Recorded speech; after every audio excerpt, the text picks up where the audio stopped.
Today's recipe is fermenting, and it is CROCK DILLS. It is very adaptable.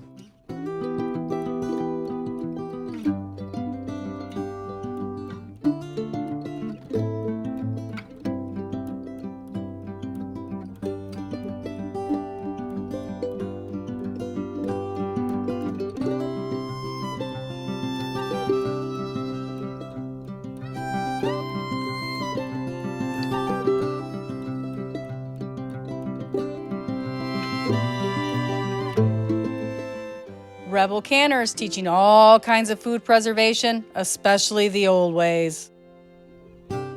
Welcome back, Rebel Canners, for another episode.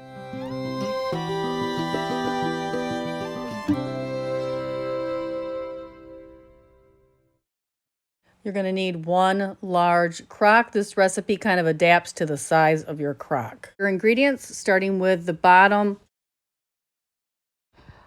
Grape leaves, this helps for making a crisper pickle. Start with small, firm cucumbers for pickling. Use whole heads of dill. Layer the dill with the cucumbers. Peeled garlic cloves, and yes, some of these may turn funny colors like pink or blue. That is normal. On your stovetop in a large pan, bring your brine to a boil. 1 quart of 7% vinegar. And you can use either apple cider vinegar or white vinegar, whichever you prefer. 3 quarts non-chlorinated water. You can use distilled water if you live in town. 1 cup coarse kosher salt, or pickling salt if you prefer.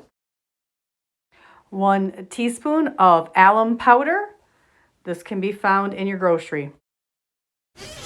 Pour your boiling brine over top of your vegetables in your crock and cover. If you are not comfortable with this as a crock recipe, you can go ahead and refrigerate them. Check out this entire playlist of fermented foods. Leave a comment, like, subscribe.